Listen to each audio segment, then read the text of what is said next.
Rádio Rio de Janeiro passa a apresentar o programa Estudo das Obras de André Luiz. Vamos refletir sobre o livro Os Mensageiros. Produção e apresentação, Marco Antônio e Tereza Cristina. Amigos ouvintes da emissora da Fraternidade, Rádio Rio de Janeiro, novamente aqui estamos, com a permissão de Jesus e com o trabalho constante dos bons espíritos, para podermos continuar o nosso estudo da obra Os Mensageiros. Obra que foi ditada pelo Espírito André Luiz e que foi psicografada pelas mãos abençoadas de Francisco Cândido Xavier. Olá, caros ouvintes da Rádio Rio de Janeiro. Então vamos começar o nosso estudo de hoje. Estamos no capítulo 15, A Viagem. No programa passado, a gente começou a ver a descrição que o André Luiz nos faz do lugar em que ele está passando, né, com o Vicente e o Aniceto, para chegar até a crosta da Terra. Eles relatam, né, o André Luiz relata que ele está muito cansado, já estava com dificuldade de locomoção, ele e o Vicente, o Aniceto, claro que não. E aí o Aniceto falou do posto de socorro de Campo da Paz, que eles não estavam muito longe dali, mas que eles não tinham necessidade de ir à colônia Campos da Paz. Mas eles iriam dar uma parada no posto de socorro que tem ali perto, para poder refazer as energias, né? E o André Luiz nos relata que ele chegou no cume de uma montanha e reparou que essa montanha ela estava envolvida numa nuvem fumarenta. Ele fala assim, né? Uma sombra fumarenta. E a gente já viu nos outros programas passados que essa ambiência, essa escuridão, essa nuvem sombria, né, que paira nessa região, são os pensamentos, são as emanações mentais dos desencarnados que ali habitam, que se juntam com as emanações mentais dos encarnados em desequilíbrio também, doentios. E aí tudo ali se aglomera e fica uma região muito sombria, né? Que o André Luiz, de alguma maneira, né, tá com um pouquinho de receio. Por ele, acho que dependesse dele e do Vicente, talvez eles voltassem para nosso lar. Mas o Aniceto, com otimismo, falou, não, vamos em frente. Vamos continuar, né, o nosso aprendizado, porque foi para isso que a gente veio. Por isso ele não veio pela estrada florida, né, pela estrada bem cuidada lá, como a gente fala aqui, pela Via Dutra, que é aquela que liga Rio-São Paulo, que é uma beleza toda bem asfaltada, bem cuidada, bem iluminada, mas para nos transmitir a realidade que existe na psicosfera da Terra, eles precisaram passar por essa situação, né? Então, vamos começar a nossa leitura a partir do parágrafo 8º, né? Depois que o Aniceto falou com otimismo, sigamos, vamos em frente. Nesse momento, ó Deus de bondade, alguma coisa imprevista me felicitava o coração. Contrastando com as sombras, raios de luz despendiam-se intensamente de nossos corpos. Então, ele percebeu que ele estava brilhando. Né? Ele estava correspondendo, imagina, ele estava correspondendo àquele apelo que Jesus nos fizera há mais de 2000 anos, né? Que brilhe a vossa luz. Então, ele conseguiu, de alguma maneira, melhorar os seus sentimentos, equilibrar os seus pensamentos para poder brilhar, né? Porque esse é o combustível para acender esse brilho pessoal, né? Esse brilho que não é o brilho que o mundo quer, Porque o mundo só quer o brilho, o brilho fugidio da fama, da beleza, que passa rápido. O combustível para esse tipo de brilho é o amor, é a sabedoria, é a fraternidade. Que a intenção dele agora era essa, né? Então, agora, é uma coisa também, é aquilo. Parece que talvez ele em nosso lar já tivesse começado a desenvolver esse brilho. Mas nas trevas, no lugar bem ruim, é que o brilho se faz mais intenso. Vamos fazer uma comparação aqui. Se você acender um fósforo numa sala iluminada, vai acender, mas poucas pessoas vão notar. Agora, se você estiver numa sala escura e você acender um fósforo, aí realmente você vai ver o brilho daquele fósforo. Então, porque assim, as coisas na natureza não dão salto. A coisa é no par e passo. Então, provavelmente, o André Luiz já começou a desenvolver isso no momento em que ele começou a decidir em ajudar as pessoas lá nos estudos que ele fez lá com o Aniceto. Mas agora, na escuridão, a coisa, né? A gente até lembra aquela frase de Jesus sobre João Batista. Dos nascidos de mulher aqui na terra, João é o maior, né? Mas no reino do meu pai, João, né, é o menor. É o menor. Então, quer dizer, dependendo do lugar em que você esteja, realmente, nessa situação, o André Luiz vai brilhar. Mas talvez lá em nosso lar, se ele fosse, vamos supor, na união divina, ele não ia perceber esse brilho. Mas, graças a Deus, ele percebeu que ele estava realmente com luz. Para a gente poder, assim, analisar melhor, o Emmanuel vai nos ajudar em duas situações aqui. Na introdução do livro, Nos Domínios da Mediunidade, também de André Luiz, psicografado pelo Chico, a introdução do livro, quem faz é o Emmanuel. E ele diz aqui, o título é Raios, Ondas, Médiuns e Mentes. E num trecho da introdução ele diz que o veículo carnal não é mais que um turbilhão eletrônico regido pela consciência. Porque ele vem falando da eletricidade, do átomo e tal, né? Nos dizendo que cada corpo nosso tangível, encarnado, é um feixe de energia concentrada. A matéria é transformada em energia e essa desaparece dando lugar à matéria, né? E que os cientistas são os sacerdotes do espírito e que o futuro pertence ao espírito. Então, aqui na explicação ele está dizendo para a gente que a nossa consciência, que é onde estão as leis de Deus, conforme a pergunta 621 do Livro dos Espíritos, a nossa consciência, ela rege, ela comanda o veículo do corpo. Aquilo que nós já aprendemos da lei de Deus e procuramos fazer, ela vai reger esse turbilhão de energias que é o nosso corpo. Então, pela nossa boa vontade, pode acontecer isso aqui, que o André Luiz está acontecendo. Não esquecendo que ele está desencarnado. E também na introdução do livro Vinha de Luz, o Emmanuel titula assim, Brilha a Vossa Luz, que é um trecho do Evangelho de Mateus, capítulo 5. Isso, capítulo 5, versículo 16, que é o Sermão da Montanha. Em que Jesus pede para brilharmos a nossa luz. Brilha a vossa luz. E o Emmanuel faz uma introdução, não vou ler toda, que é muito grande, mas só um trecho, ele diz assim: meu amigo, no vasto caminho da terra, cada criatura procura o alimento espiritual que lhe corresponde à posição evolutiva.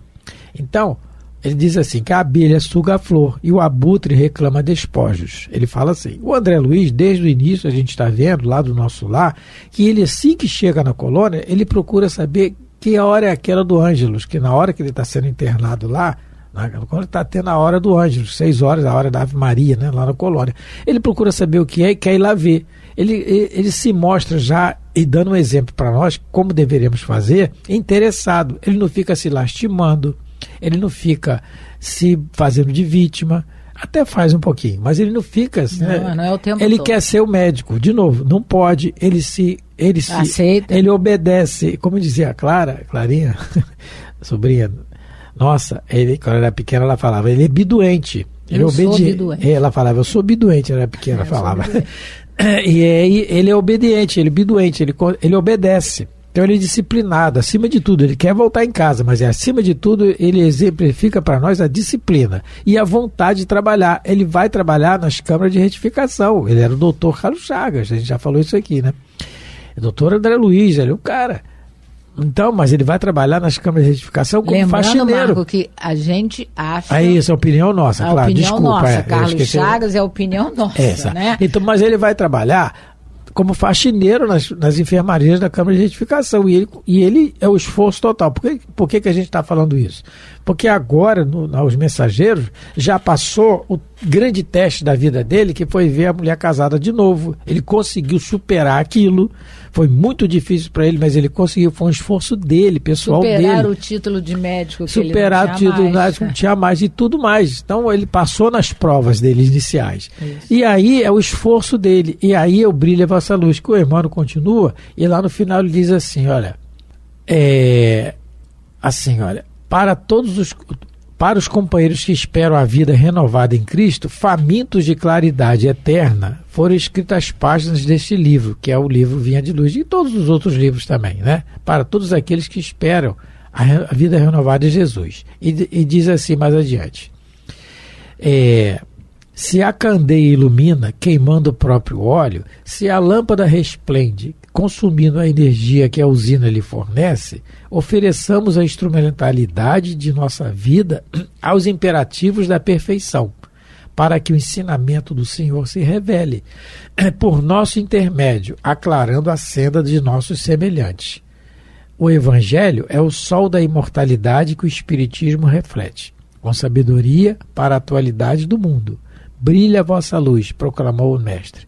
Procuremos brilhar, repetimos nós. Então, é o que o André Luiz está fazendo aqui, exatamente o que ele está fazendo. Então, esse turbilhão, o Emmanuel fala que o nosso corpo carnal é um turbilhão eletrônico regido pela consciência, pelo aquilo que nós já temos da lei de Deus na cabeça, vai fazer o nosso esforço pessoal, vai fazer esse brilho. Só que, detalhe, o André Luiz está desencarnado. O problema é a gente brilhar no corpo, que é o que o Chico conseguia fazer, por exemplo. O Divaldo tem uma passagem dessa que ele via, ele relata em algumas palestras. Chico, o que é isso saindo da sua... E o Chico tentando, numa hora lá de situação de passe, de socorro a alguém, o Chico começou a brilhar. E o paletó, aquele paletó surrado, né? E o Chico botando o paletó para a luz não saiu. Divaldo, Chico, você está brilhando. Não, meu filho, não é nada. E ele tampando e aquilo brilhando no corpo.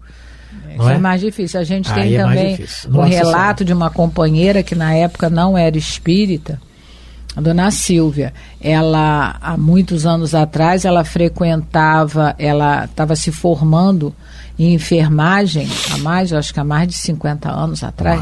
Mais. É mais ou menos isso. 50, 60 anos atrás, ela estava se formando na universidade. E aqui no Rio de Janeiro tinha eu não sei se ele chegou a ser bispo, não sei, Dom Helder Câmara. Ele era um padre, né, nordestino, e ele ia rezar missa lá na Universidade Ana Nery. Antigamente, o nome da faculdade de enfermagem era Ana Nery, aqui no Rio de Janeiro. E ela disse que numa das vezes que ele estava orando, na hora lá da comunhão, que ele elevou a hóstia, todo mundo de olho fechado, ela disse que era muito curiosa, ela abriu o olho. E quando ela olhou, as mãos dele estavam brilhando.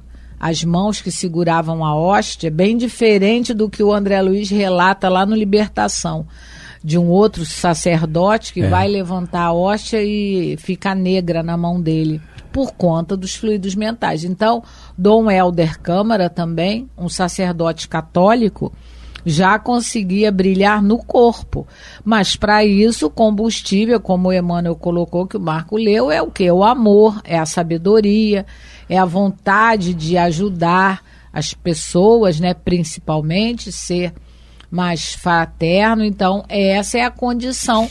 E é por isso, lá no livro Voltei, a professorinha brilhava. E o irmão Jacó, com todo o conhecimento espírita, que não brilhava. Não brilhava, o irmão Jacó, ele não fala da religião da professorinha, simplesmente diz que é uma professorinha que já brilhava, logo acabou de desencarnar, já saiu com luz. Desculpa, a gente está botando diminutivo, professorinha, mas não, é professor. É porque ele fala, né? Ele fala, porque ele fala. Coloca lá, ele coloca uma professorinha. Aliás, no caso dele, ele colocou porque realmente ele não valorizava tanto. Em nossa opinião pessoal, aqui é a profissão mais importante. É verdade. As outras vêm dela.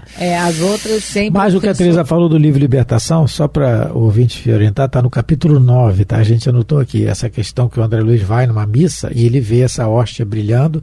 Em alguns a hóstia, no sacerdote não, mas em algumas pessoas que recebem... No sacrário ela está brilhando. Em algumas pessoas que a recebem, ela brilha, em algumas não. Então depende da pessoa. O que não quer dizer, o que a gente só queria finalizar, é que o André Luiz seja um espírito superior. Ele não é. Momentaneamente aqui, ele está com a força de vontade. Mas espírito superior já é outra coisa, ele anota. Tanto que lá no livro, por exemplo, O Prêmio da Vida Eterna, que ele vai numa incursão nas trevas, socorro àqueles que estão arrependidos, ele vê tanta ignorância, tanta blasfêmia ali, que ele quer resolver na violência. É só ir lá ver que por mim eu já jogava um raio aqui e tal. Então é momentâneo, espírito superior. Raio é por tua conta. Raio é por minha conta. Raio é por conta do mar. Quando ela não falou nada de jogar raio em ninguém. Porque Só quem falou, João Evangelista. Exatamente, falou. Eu lembrei dele. Por isso que eu botei aqui, eu lembrei de João Evangelista quando pede para Jesus: vamos jogar um raio na cabeça dos samaritanos. Dos samaritanos, dois samaritanos todos. Um presta, nenhum presta. Tal. Então aí, João Evangelista, hein? João Evangelista. Naquela época ele não tinha entendido a mensagem. Pois é, exatamente. Então, ele era menininho ainda, né? Ela tá vendo. Vamos lá. Então, continuando a leitura, no parágrafo 8. Extraordinária comoção apossou-se de minha alma, da alma. Vicente e eu ajoelhamo-nos a um só tempo, banhados em lágrimas, enviando ao Eterno os nossos profundos agradecimentos, em votos de júbilo fervoroso. Estávamos embriagados de ventura.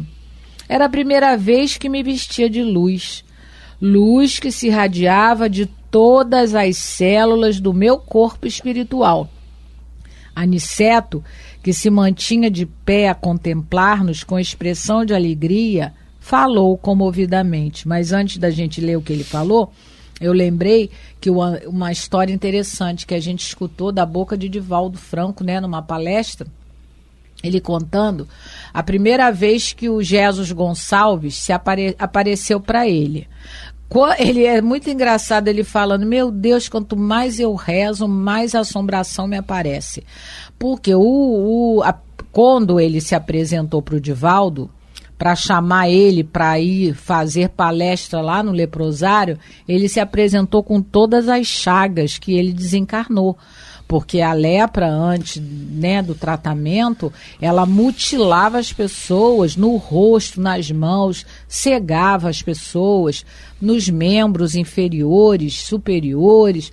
Então, imagina, né, ele desencarnou com hanseníase, Jesus Gonçalves, ele devia estar com uma aparência muito, né, feia, vamos dizer assim.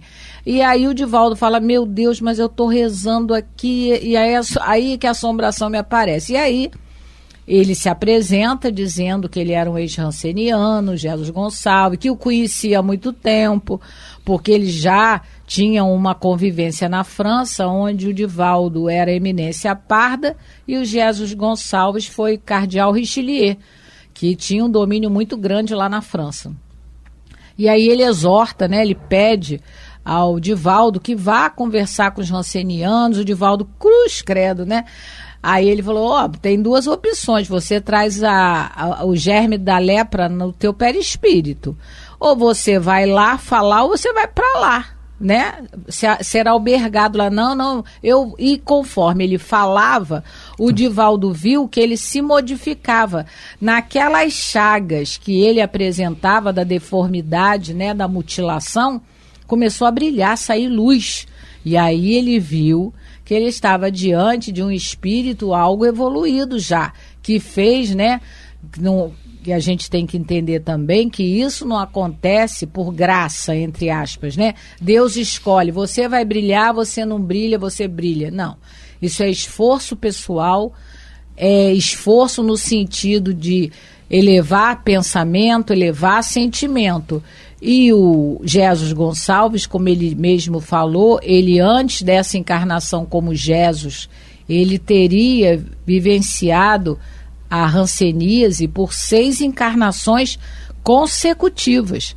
E ele mesmo diz que, se pudesse, pediria a Nosso Senhor Jesus Cristo que tornasse a reencarnar como hanseniano. Mas hoje em dia esse tipo de expiação já não é tão, no caso, né, não é necessário, mas não se faz como expiação, porque a hanseníase hoje em dia tem cura. Então, o Jesus Gonçalves também, por toda a abnegação, né, que ele, nessa última encarnação, apesar da hanseníase, porque ele conhece o espiritismo, ele funda Centro Espírita, ele faz o máximo para ajudar os irmãos hansenianos divulgando a doutrina espírita. E ele, com isso, ele conseguiu também brilhar, né? Ele que fora um dominador cruel no passado, né? Ele foi Alarico, o visigodo. E eu acho que depois também ele teve outra encarnação em que ele, coitado, muito violento, fez muito mal. Mas ele conseguiu. Então a gente vê que essa luz, ela não é dada, não é assim, aleatoriamente. Essa luz, ela é conquistada. Ela não aparece aleatoriamente, né? Cada um tem que trabalhar. Conquista pessoal. O que não significa, novamente falando, que o André Luiz seja um espírito superior. Não é. A gente vai ver as atitudes dele daqui para frente. Superior a nós ele é. Ah, bom. Isso aí é outra mim, coisa. Com certeza. Aí é fácil. Aí é fácil ser. Mas não é um espírito superior, né? Porque aí já é outra situação. Então vamos continuar só mais um pouquinho porque está acabando, né? Muito bem, meus amigos. Agora o Aniceto, né, que está falando. Muito bem, meus amigos. Agradeçamos a Deus os dons de amor, sabedoria e misericórdia. Por isso que eu acho que esses são os combustíveis de brilhar, de fazer com que alguém brilhe. O dom de amar, da sabedoria e da misericórdia. Quem consegue desenvolver isso em si, brilha. Aí é o caso do Chico, é o caso do nosso amigo Dom Helder Câmara, que eu espero que ele seja meu amigo, Dom Helder Câmara, né?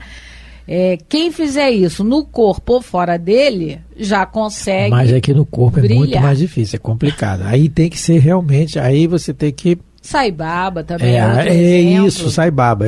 Sai Baba na exatamente. Índia. Quem quiser saber, na internet tem. Quem não conhecer, Sai Baba. Vê lá o trabalho que ele fez. Isso. E o Divaldo foi visitá-lo, né? Os amigos conseguiram lá levar o Divaldo lá.